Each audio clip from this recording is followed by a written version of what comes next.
We all have it within us. The musk deer had the musk within it, but it looked outside of itself for where this fragrance was coming from. The one thing it didn't do was look at itself. Sci-fi and sci-fi movies and movies that are, bring a new concept to the form, are quite often based on spirituality or spiritual experiences. Hey, hold on a minute. What did you do? Something's different about you. Tell me. That's when once you've discovered your gift, you've got obligation to give it away. I've said this many times and I will keep saying it. Once you've discovered something greater than you, share it. As I say, pay it forward.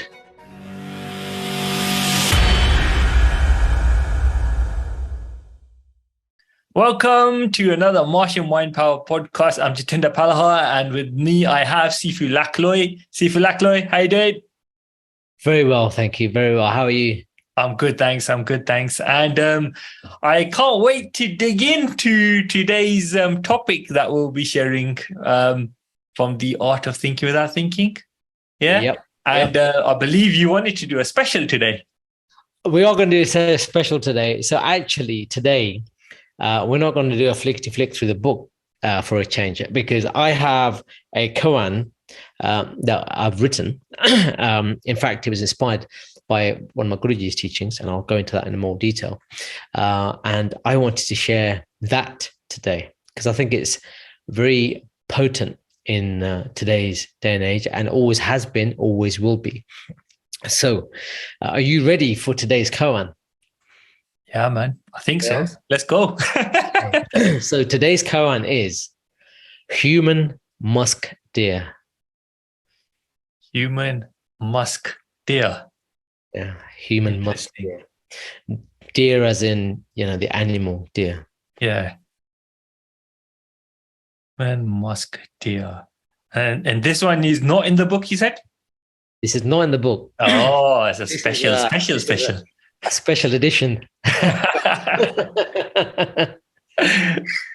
Cool. Interesting. All right. Anything come to you? It does actually. I think I believe it's a deer or hiran, they call it in Hindi and stuff, right? So from my understanding, this is what popped up for me, is that it can it gets a sense of its smell, right? But it doesn't know where it is, and apparently it chases this smell all its life, and is going around trying to find it. But what it doesn't realize is actually inside. That's not there's like the musk or whatever you would call it. It's like it's a pouch or something in there. I'm not 100% sure, but I've heard stories about it that it's something in a deer which is like in the belly button or something, right? Where they smell it, but they don't know where it's coming from. Apparently they chase it all their life. Wow, that's what's popped up for me. You nailed it. So what? Yes, I'm glad you listened to your innermost thoughts there, because that guided you very well today. So you're spot on. They call them the musk deer because when they get to a certain age, they have a special pouch. You're right. I'm not exactly sure whereabouts on their underbelly this pouch is. I assume it's on the underbelly because I've never seen a deer with a pouch. Or a belly button. Right. So, forgive us if you're an animal expert, but there is a pouch somewhere which contains this musk, which starts becoming quite aromatic and fragrant at a certain age within the deer's life. Now, this musk smell, the deers absolutely love it.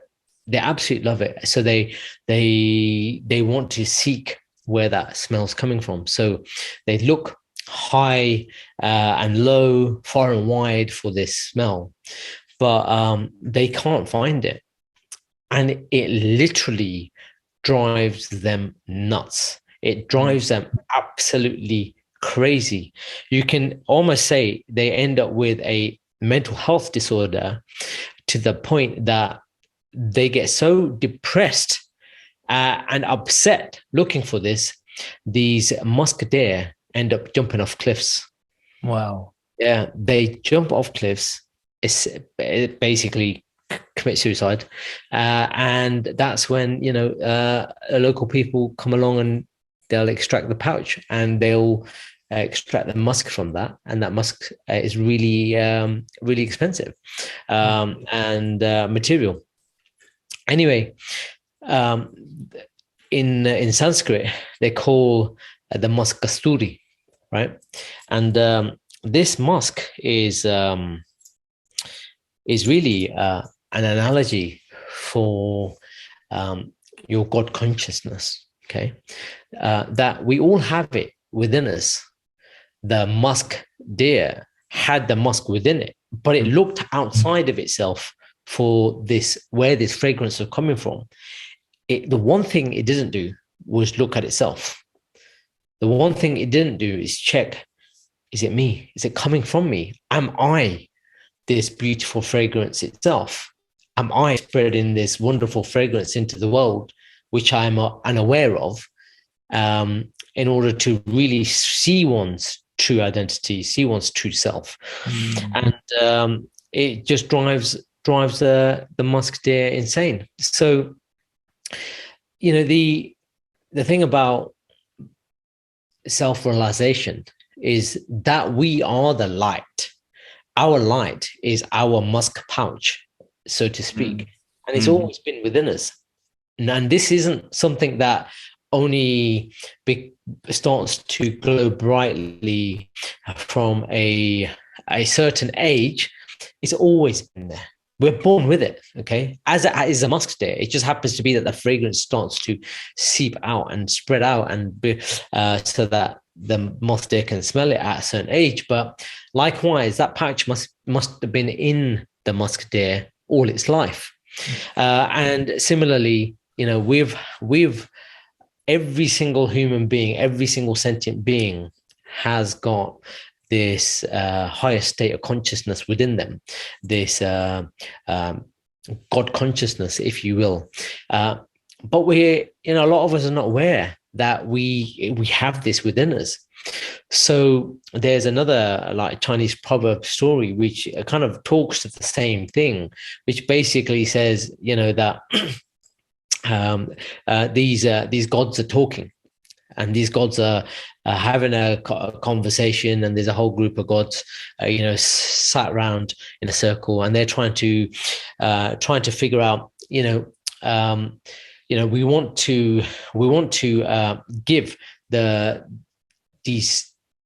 secrets to the cosmos to our children, the human beings, and all sentient beings.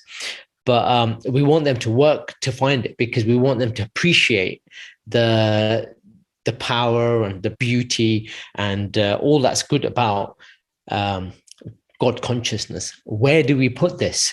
So some people are saying, "Oh, why don't you put it?" One God says, "Why don't you put it, at the bury it deep in the ocean?" And another God said, "Well, why don't we put it up in the sky?" Another God said, "Why don't we put it high up on a mountain?" Another God said, "Why don't we stick it, in the middle of a jungle somewhere?" And so on. And it goes on and on and on.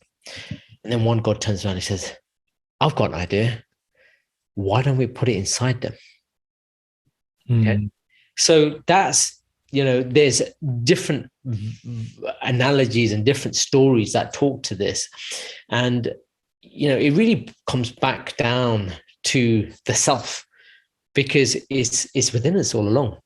So self-realization is the process of being able to reveal that light, to be able to reveal the musk pouch within us, okay?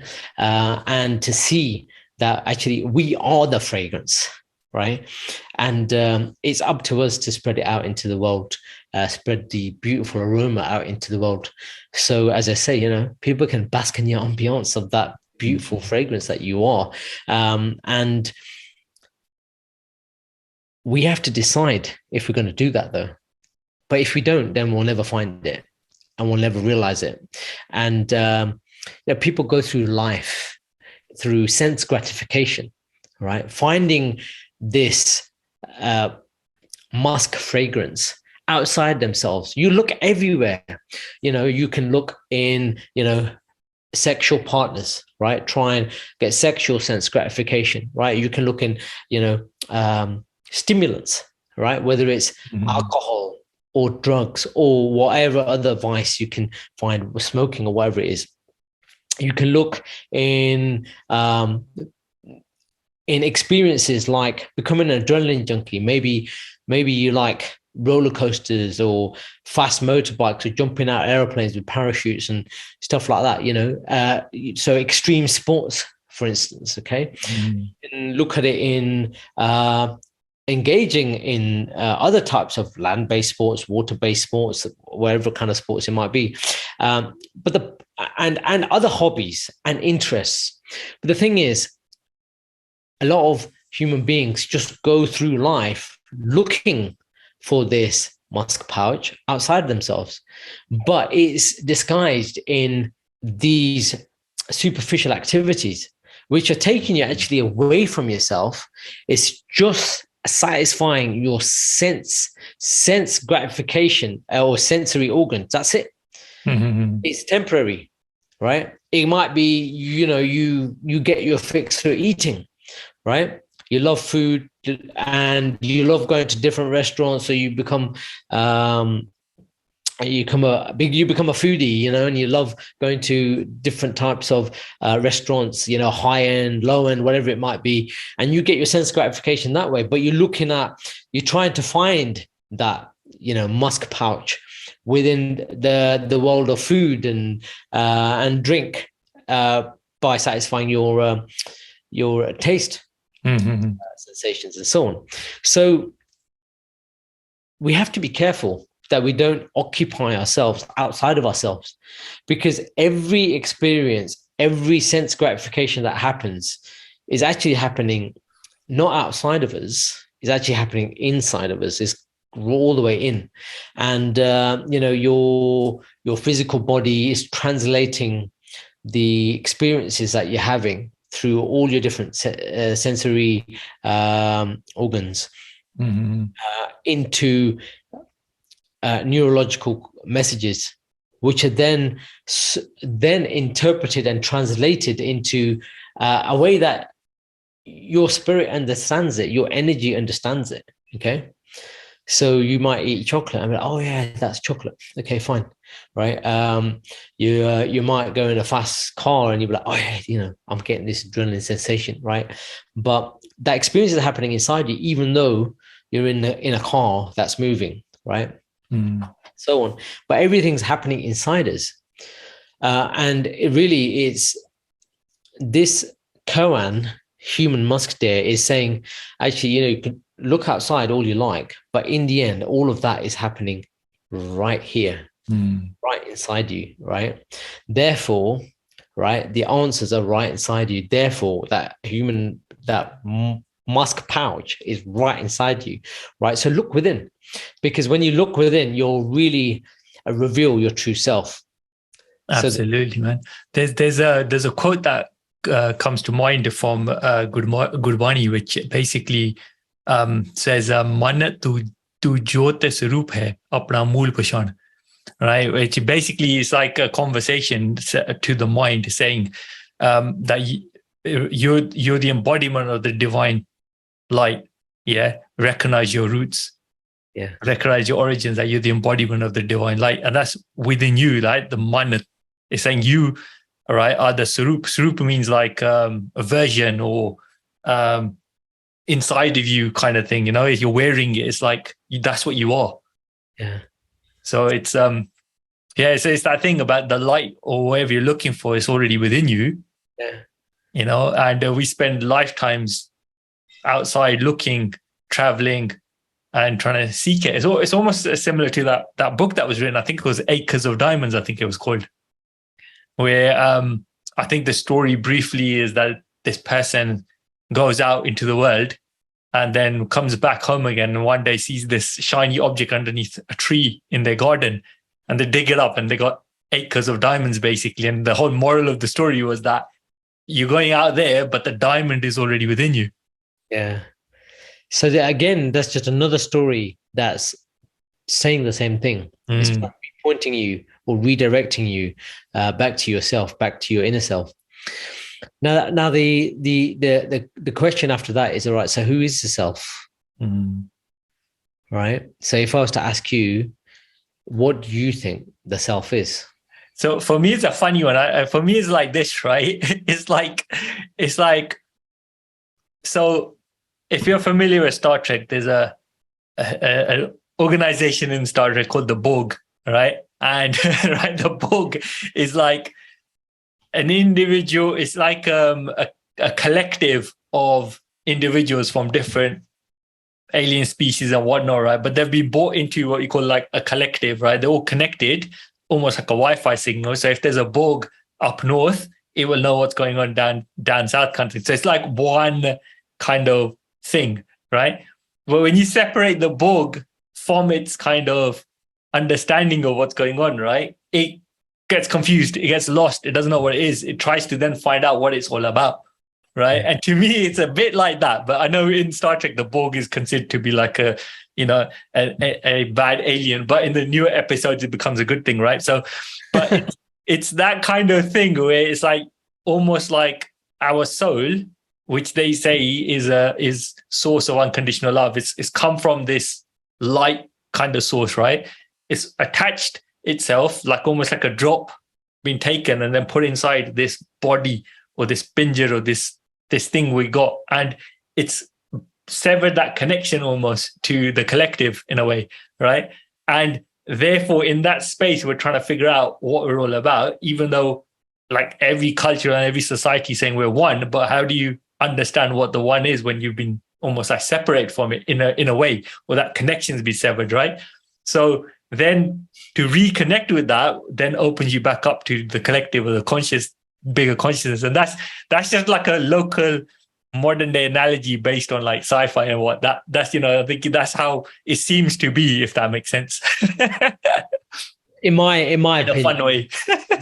in my personal humble opinion, sci-fi and sci-fi movies and movies that are, bring a new concept to the fore, are quite often based on spirituality or spiritual experiences. Yep. Right. Star Trek is very advanced, not just technologically, but spiritually. Okay. I mean, I want to give you another analogy, right? And this will talk to a lot of people, right? Especially the Star Wars fans. Okay. And that is, what do you think the Force is? Right. The most powerful energy or weapon, right, within Star Wars is the Force, right? And that Force is your inner chi, right? And Luke Skywalker and the Jedis, and you've been a JT Jedi, you know this, is they can only use that once they're tapped in and completely connected with that ocean of consciousness, right? So you have to be one with it. So the self, what is the self? Well, in Punjabi and Gurmukhi, we say, one of the first prayers is called Japji. It says Satnam Waheguru, right, or Satnam, right? Satnam, right, is it means Sat means true, Nam means name, right? Satnam, or your true name, right? Now, name is a bit misleading, okay? Because if you want to say replace name by self, it actually means your true self, right? So what is your true self? Okay. Your true self, it says Satnam Waheguru. Waheguru means the wondrous. Wahe means wondrous. Gu and Ru, right? Gu means remover, and Ru means darkness. It's a remover of darkness. So the wondrous remover of darkness, or really the wondrous light, okay? Or the wondrous connection, okay? Because light, dark is like, imagine you got a veil on. So you're in a room and you got blindfolds on or a veil on and you can't see anything. You remove it and you can see what's going on. All right. And let's just say, the room's got some light in it. So you got some visual senses there. Right. So essentially, Waheguru means the ability to see the wonder of the cosmos. Okay. The ability to see the wonder of a higher state of consciousness. Okay. So Sat Nam Waheguru, right? If you was put it together, is your true self that sees. Yeah. Right. All right. So what we're looking at. All right. Your true self. What is your true self that sees? Well, we all know that when somebody dies, or if you've ever seen anybody die, something's just disappeared. Right. The carcass is left, the clothes are left, as in the body, right, is left behind, but something's gone. Okay, they're not breathing, right? The heart's not beating, right? There's no pulse, there's no blood flow, there's no function there. But moreover, something's gone, okay? And something's gone, right? Because you can feel it. It's now become empty. What's gone is spirit, okay? The spirit is left the body, okay? Right, the spirit has left the body, and the spirit leaves the body. So there is a spirit. Now, look, if you don't believe in it, that's fine.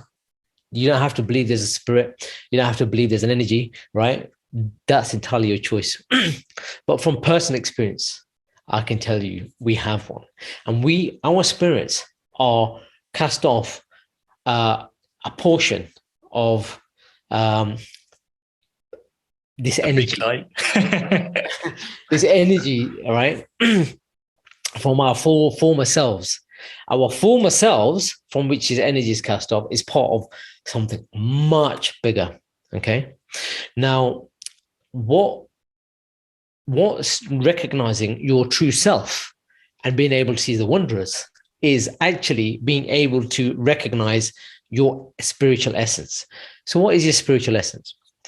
Everybody is born, right, under the moons, under the stars, under the heavens, right, at a certain time and place, okay? There is what I call a cosmic imprint. You are born at a certain time, which codes you with DNA, right? Is coded in your DNA, your purpose in this lifetime. That's how you know what to do in the physical sense. The spiritual task is going to be carried out as a consequence anyway, that are preordained before you arrive. So seeing your true self is really recognizing what's your dharmic path in this lifetime, and what is my spiritual essence, not just in this life, but in all of eternity. What was it before, during, and after, and always will be, right? Because it's indestructible, right? And it's to recognize that. The way to translate that into common language is, why were you put onto this planet and what were you meant to do? That gives you a purpose of being and doing, okay? Right? And a way of serving, as they call seva, right? That's practical application. But before practical application, there is, who are you?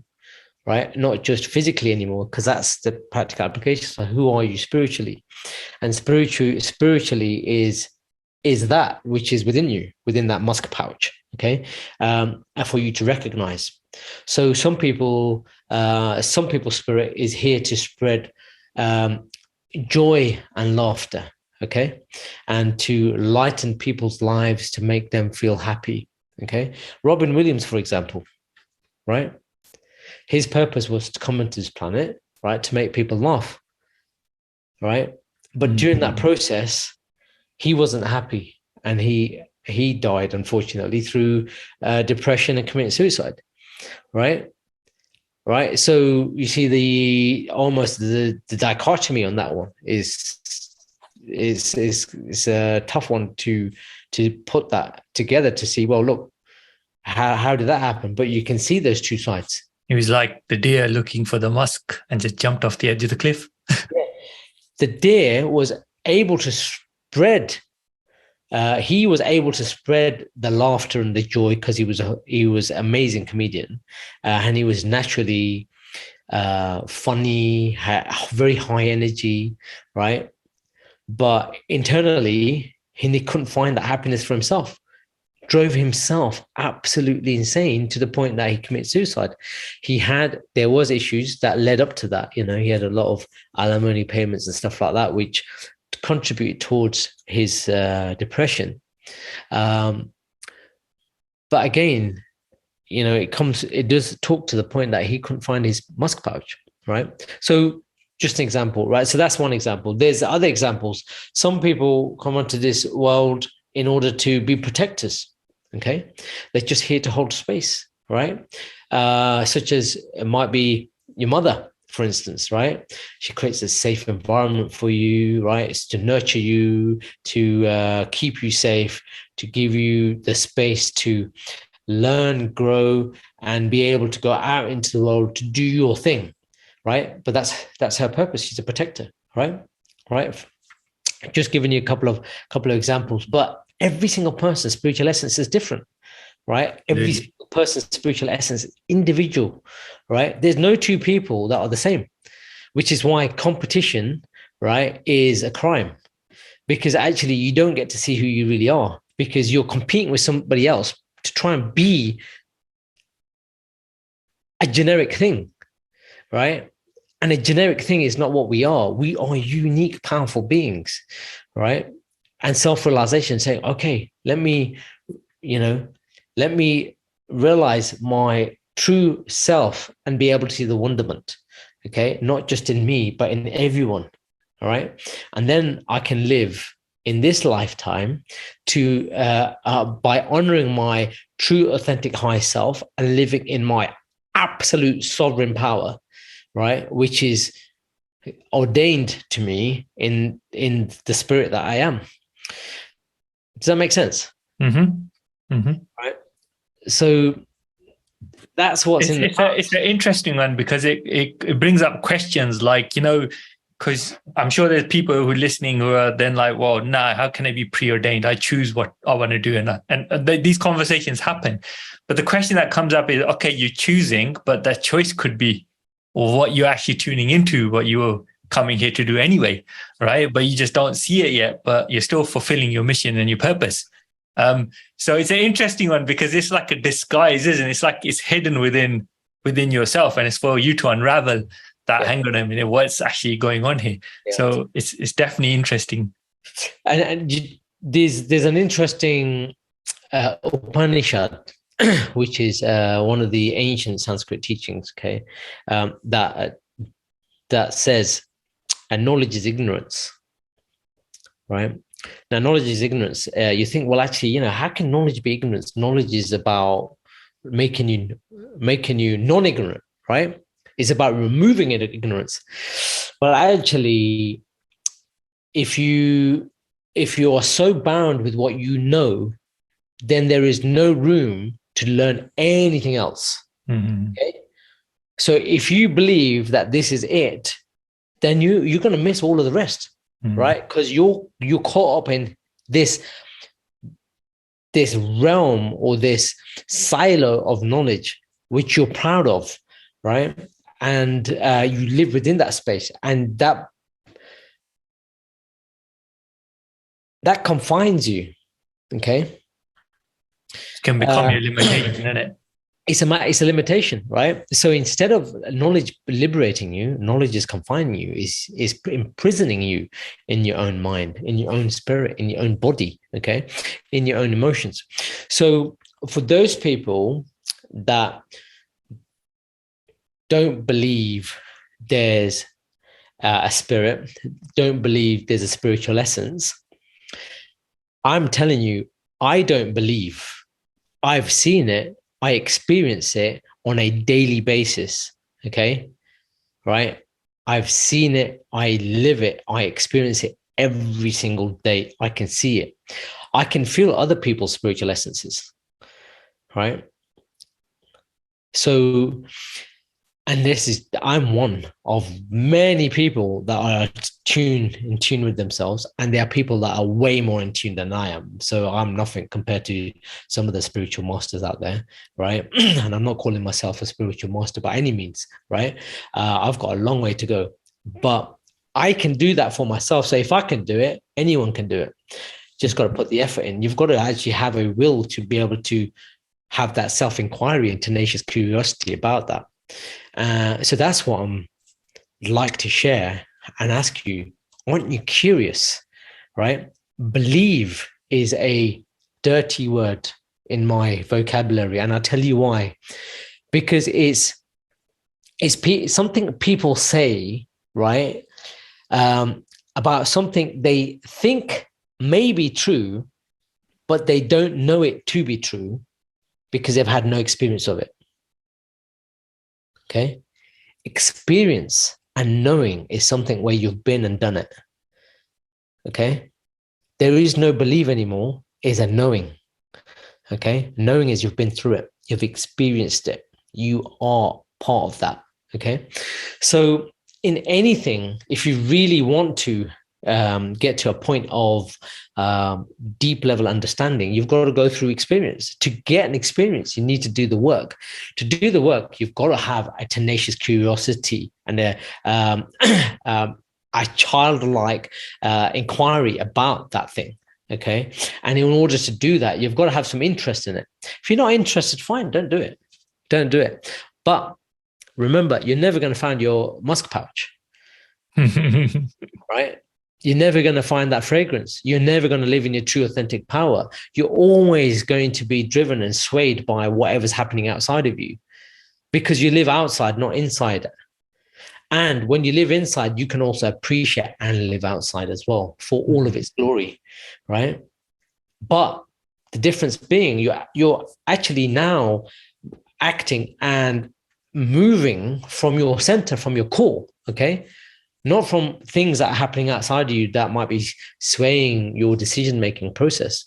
In fact, you start to listen to your higher self, and your higher self is guiding you. That creates certainty. That creates absolution. Why? Because you know yourself, right? So when something untoward happens, it's okay. We suffer the human condition. We're still emotional beings, and we still need to process that. But the time in which you process and overcome that is bang compared to what you would do if you didn't. It would be stretched out over minutes, hours, days, weeks, months, years, even, right? Worse still, decades, right? So there are people that have had encounters, unpleasant encounters or traumatic experiences, and still reliving it on a daily basis. Why? Because they haven't done that self-inquiry internally, right? They've always looked outwards for the answers, not towards somebody else for the answers. The answers can't be found outside. The answers are inside you. What you actually need is a guide to say, hey, look within. This is how you do this. And this is the work that we're trying to share, is actually self-mastery is a process of the inner engineering work. And it's one of those things where, I mean, you can everyone can have an example of this where they're trying to figure something out and they've, gone into that zone, they're questioning it, they're looking, they're researching, and then eventually the answer comes from within. They're like, oh, that's what it is. It's like, it's that kind of thing, because the answer will always come from within, even if you need to just put knowledge in the brain for your brain to make the networks, to get used to the material of this world, right? Yeah. So, it's that thing about, it reminds me, remember that I used to tell you about my dissertation teacher. Yeah. And every time we had a challenge, we go up to her and she'll be like, well, what do you think? Like, I don't know, I'm asking you, you're the teacher, you're supposed to help us out here. She's like, yeah, but what do you think? And you're like, pause for a moment. And then she might put like an inquiry question in and think, well, what do you think? And then get you to think on it yourself, right? And I remember this happen every single time we go to her. What do you think? What do you think? What do you think? And one day I was sitting at home, working away on my dissertation, and I had a question like, oh man, I wonder how this, what's this? I couldn't figure it out. And I was like, okay, I better go and see the dissertation teacher. And that voice inside me went, what do you think? Right? So I sat down for a moment. I just almost had that conversation with myself and ended up answering my own question. And I thought, wow, isn't that such a powerful thing? That's like such a powerful thing for this teacher to have shared with you, was to be able to ask those questions and look with internal for them, but be inspired by things around you. So it's brilliant. Just ask the inquiring questions that get you to think, because the brain is a problem-solving machine. Absolutely, but it's much more than that, right? Because you're talking about the brain, right? But ultimately, it's not just your brain that's giving you the answers, right? There's something bigger than that. Half of your thoughts are not yours. Half of your thoughts are psychic thoughts. They're thoughts that are given to you from outside of you.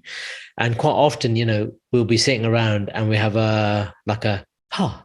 one of those moments. And all of a sudden this thought pops in your head and you didn't think about it. So don't try and claim it as your own first of all. It's like an aerial, isn't it? It's like an aerial. Yeah. Recognize the thoughts that are not yours, right? Like exactly like you said, an aerial receives a radio aerial, for example, receives the signals, right? Whether it's medium waves or high frequency waves, whatever it is, right? But it'll receive the radio waves through the antenna, and then the radio translates it into audible. Or it's like Wi-Fi signals, right? I mean, think about this. Wi-Fi signals are going through the air. They're going everywhere on your mobile, your house, your everything, right? And your mobile device is then tuning into this thing to pick up on whatever information you're looking for in a way that the mobile device can recognize it. Now, that information is still being pushed out there in some sort of vibe and, information bits or whatever the frequency or vibration of that is. Like, surely the body somehow is coming across these things as well. And there's probably other noises and sounds and vibrations that we're going through, but we don't necessarily know because we haven't quite configured our mobile device to pick up on the right password, right? Well, exactly. We can't, right? And, you're talking about antennas. Your spine is an antenna to the universal frequency of everything, right? So not just microwaves, but everything. Every signal that you might be interested in picking up, you can tune into, right? We are the ultimate antenna. The ultimate antenna is within us. It's our spine, which is why when you meditate, you have to sit straight so that your spine is straight, so it can pick up the signals and you can tune in. The one thing I was going to say was, one of the biggest ways to ignore the self is to give up your power. So I talked about this element of like when you recognize the self, you can step into your true power and live your true power. But most people actually give up their power. And I'll ask you as a bit of a quiz question: how do you think people give up their power? Oh, that's an interesting one. There's many ways, man. There's like subordination. There's like just can't be bothered to think about something, so you just listen to what somebody else is telling you. Conform to things and ideas, authority figures, media, scientists, religion, even like, just because they said so, it's probably the case, and being conforming instead of actually doing your own thinking and thinking about it and questioning, what is this the case? Or if this is the case, where did this come from? Or how does it work? Instead of just taking it at face value. Because there'll be things which work, there'll be things that can work more efficiently than the things that could take you on a detour as well, right? So it's just that, what are you willing to put in there? Well, are you just going to take it on board just because somebody said so? Just because Lack said so, I believe him. Just because JT said it, we don't know. This is the thing. We don't want you to just take our word for it. We want you to do the work for yourself and find out. This is the whole point about self-mastery, is about taking ownership of your own journey, right? And taking ownership for your own actions, taking responsibility for your own actions. So, giving up your own power, all the things that you said are absolutely true, but one of the biggest ones, I think, is idolizing, right? Giving up your power to something or somebody else. People on the pedestal and stuff like that. And it could be people. But remember, like, this is going to be one of those wisdom bomb moments, right? Where, people give up their true godly power by believing that actually God's outside of themselves. This higher state of consciousness, this higher vibrational being, this higher state of supreme consciousness is outside of them, right? Right, and it's embodied in this this figure head, or this godhead, or this deity, or that deity, and so on, right? If you actually pay attention, study religion, study what they're saying, what you'll understand is they're all saying the same thing using different linguistics, okay? Language that was from their time, right? So if you look at, say, the Christian Bible, the language is written in kind of a poetic way, right? If you look at even our holy book, the Sri Guru Granth Sahib Ji, it's very poetic. It's actually written in poetry fashion. Okay, so it's very hard to kind of understand it if you haven't come from that era where people spoke like that, especially the philosophers spoke like that, where there was almost a common understanding.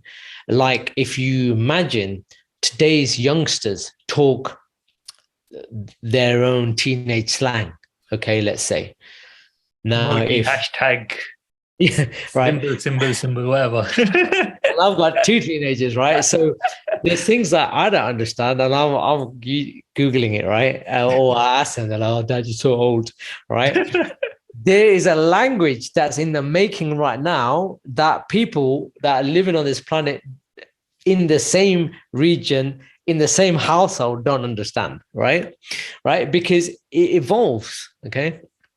But what they're saying is the same thing. And what they're saying is this, that it's one, right? So people think, okay, well, actually, you know what? There's what's the word? There's religions where they believe in multiple gods. There's religions where they believe in a single god, for instance.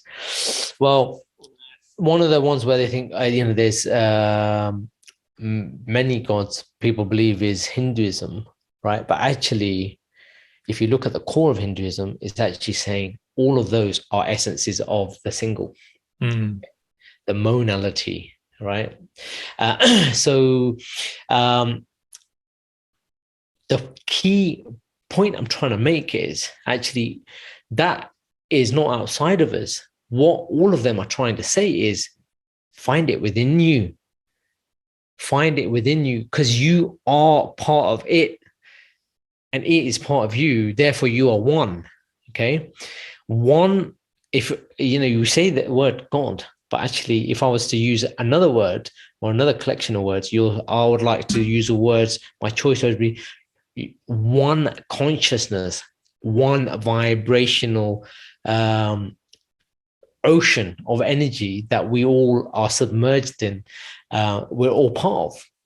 And as a consequence, we are it. Therefore, when you look for this Musk pouch within you, what you're trying to do is to connect to supreme consciousness through your own consciousness. That's what your Musk pouch is doing, right? It's saying, actually, what's in here spreads a fragrance everywhere. Okay, that fragrance being an analogy for vibrational energy. Okay, it's like we are the universe. We're made up of it. We're not separate from it. So therefore, it's all a part of this oneness. Exactly. There's a quite a detailed breakdown in one of the koans into the physical all the way up to the meta, right? That explains the lineage from everything that we believe to be material to everything that we know as being immaterial, right? As in the meta, the physical and the meta combined, metaphysical, right? Things that are beyond just material comprehension, okay? People like to refer to that as energy or spirit or spirituality, right? It's not a religion. This is not a cult, right? This is about self-realization. It's about seeing who you really are by by pulling away any layers of limiting beliefs that you might have. Remember, we already said beliefs in my dictionary is a bit of a dirty word because it's limiting. You actually don't know the thing that you're putting so much faith into because you haven't experienced it. Okay. So does that mean you have to have a belief that you have a higher state of consciousness within you before you find it? Yes. And this is the dichotomy, right? This is where it's saying, okay, all right. So you just said belief's a dirty word, but now you're saying, well, you got to actually have belief that it does exist inside you. Well, yes, I've experienced it. So I'm telling you from experience, I don't believe it. I know it, but I'm asking you to go find it for yourself. So you've got a choice, right? You've got a choice to trust. Let's replace that belief to trust what I'm saying or not, right? And it's not just me. Many people have said the same thing, right? But they're saying the same thing for a reason. And that reason is for you to be the best you. There is nothing I can personally gain from anything that you find in yourself about yourself, which is the greater you, right? In fact, the only thing that I've got to gain from it is it will make the world a better place. Because if everyone did that, everyone would be more conscious in the way they behave and act and treat everyone with more kindness and compassion and love, right? Which would make the world more harmonious, wouldn't it? Mm. Now, if that's what I might gain from it, and you will gain from it, and everyone will gain from it, hey, why not? But you got to put the effort in yourself. This comes back to that whole thing about you are the change. Once you start to change, once you start to increase your level of consciousness, then all of human consciousness starts to rise because people will see, hey, hold on a minute. What did you do? Something's different about you. Tell me. That's when once you've discovered your gift, you've got obligation to give it away. I've said this many times and I will keep saying it. Once you've discovered something greater than you, share it. As I say, pay it forward, It's like that story, isn't it? That, if you got like a dark room and you got a candle, and you put it on and there's a bit of light, but if you share that light with everybody else, the room just becomes brighter and brighter and brighter. And the more light there is in the room, the brighter the room becomes and the further you can see. So It's almost like that to some degree. Oh, exactly. That's exactly what it is. You're just lighting candles, right? Mm. Even Bruce Lee said, I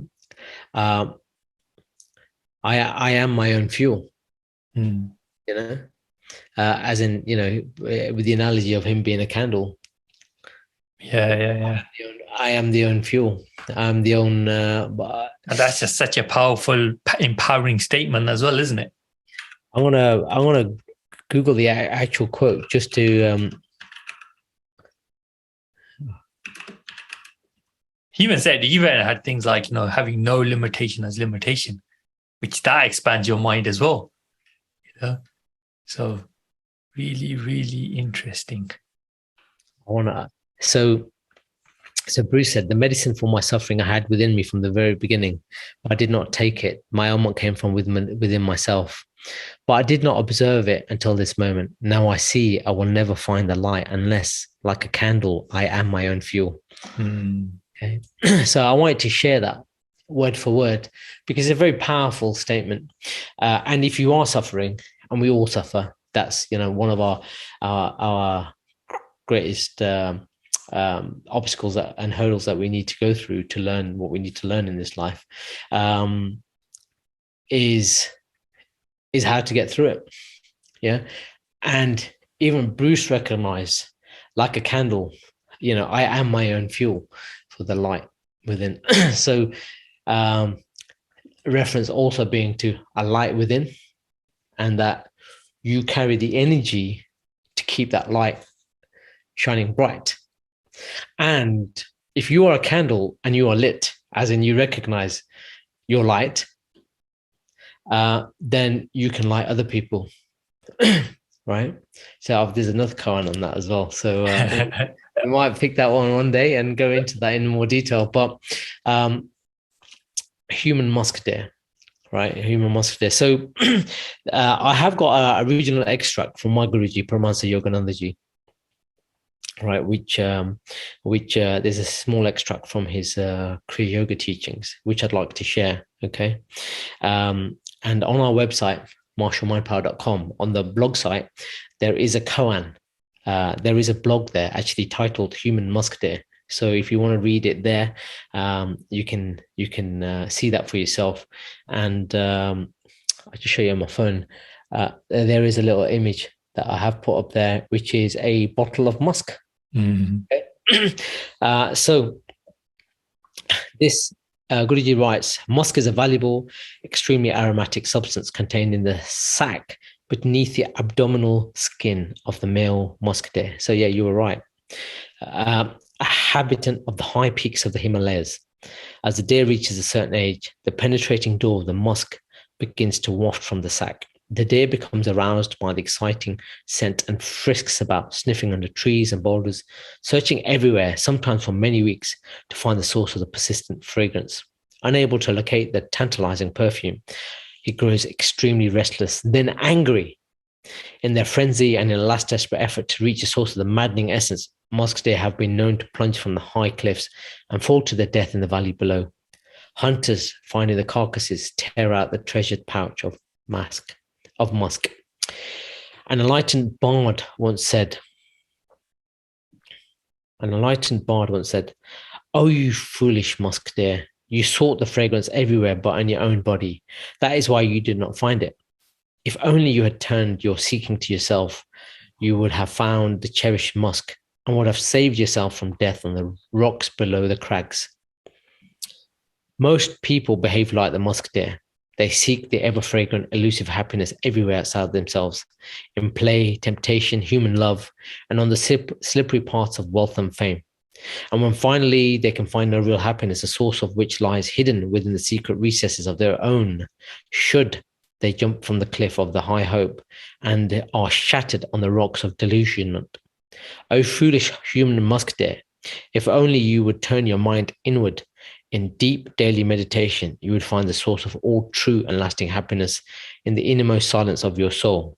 Beloved seeker of happiness, be not the musk deer, perishing in your own futile outward search. Awake, and in the cave of deep meditation, find eternal bliss within the immortal self. Mm. Right. That is another wisdom bomb.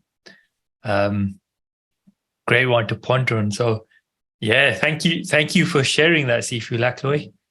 It's You're welcome. It's a good one. Like you said, if you want to read up on that one, go to martialmindpower.com, go to the blog section, and you'll be able to find that particular koan there. Because it's a special one. It's not in the book. Yeah. It's not in the book. And there's a search bar, so you can find different blogs on there and different koans on there as well. But the book is the official koan guide for you. Absolutely. Just in case you're wondering what that's called The Art of Thinking Without Thinking.